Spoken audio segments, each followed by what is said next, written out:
नमस्कार मंडळी, स्वाद रेसिपीमध्ये आपले खूप खूप मनापासून स्वागत। तर आज आपण दह्याची कढी बनवते।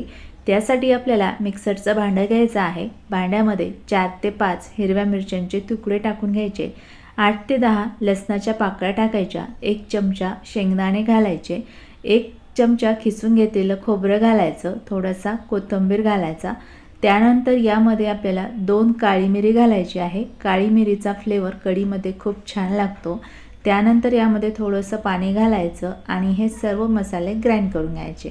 तर इथे मी मसाले ग्राइंड करून घेतलेले आहे, बघू शकता। आता ग्राइंड केलेल्या मसाल्यामध्येच आपल्याला 2 चमचे बेसन पीठ टाकायचे, त्याचबरोबर अर्धी वाटी दही टाकून घ्यायचं आहे आणि त्यानंतर परत एकदा हे मिश्रण ग्राइंड करून घ्यायचं आहे। तर इथे मी ग्राइंड करून घेतलेलं आहे। आता ग्राइंड केलेलं हे मिश्रण एका मोठ्या बाउलमध्ये काढून घ्यायचे आणि त्यानंतर इथे 1 ग्लास भरून पाणी घ्यायचे। मिक्सरच्या भांड्यामध्ये पाणी घालायचं, भांड्याला लागलेलं मिश्रण काढून बाउलमध्ये काढून घ्यायचं आणि त्यानंतर या मिश्रणामध्ये 1.5 ग्लास इतकं पाणी टाकून घ्यायचं। त्याचबरोबर चवीपुरतं मीठ घालायचं आणि हे कढीचं मिश्रण चमच्याने मिक्स करून घ्यायचं आहे। तर आता हे मिश्रण कढी बनवण्यासाठी तयार झालं। आता या मिश्रणाला आपल्याला फोडणी घालायची आहे। त्यासाठी गॅसवर एक कढई ठेवायची आणि कढईमध्ये 3 ते 4 चमचे तेल गरम करून घ्यायचं। तेल गरम झालं की तेलामध्ये अर्धा चमचा मोहरी, अर्धा चमचा जिरे, पाव चमचा हिंग, 8 ते 10 कढीपत्त्याची पानं घालायची, फोडणी मिक्स करून घ्यायची।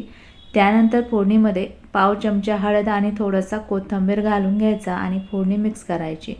त्यानंतर गॅसची फ्लेम मध्यम ठेवायची आणि तयार केलेलं कढीचं मिश्रण एका हाताने कढईमध्ये ओतायचे आणि फोडणीचा वास कढीला लागण्यासाठी पटकन असं कढईवर 2 मिनिटांसाठी झाकण ठेवायचं।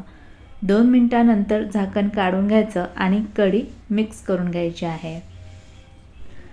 तर बघू शकता मस्त इथे कढी दिसत आहे। तर आता आपल्याला ही कढी मध्यम आचेवरती 2 ते 3 मिनिटं छान उकळून घ्यायची।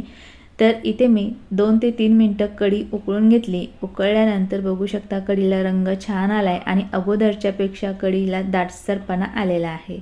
तर या ठिकाणी आपली दह्याची कढी तयार झाली। इथे आपल्याला गॅस बंद करायचा आणि कढीमध्ये थोडीशी चिरलेली कोथिंबीर टाकून घ्यायची। कोथिंबीर कढीमध्ये मिक्स करून घ्यायची आणि गरमागरम ही कढी तुम्ही भातासोबत किंवा चुरलेल्या पोळीसोबत, भाकरीसोबत मस्त चुरून खाऊ शकता। चवीला ही कढी खूपच छान लागते।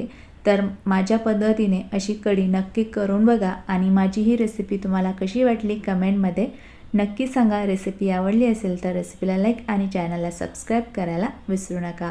परत भेटूयात अशाच एका नवीन रेसिपीसोबत। तोपर्यंत बाय बाय, टेक केअर।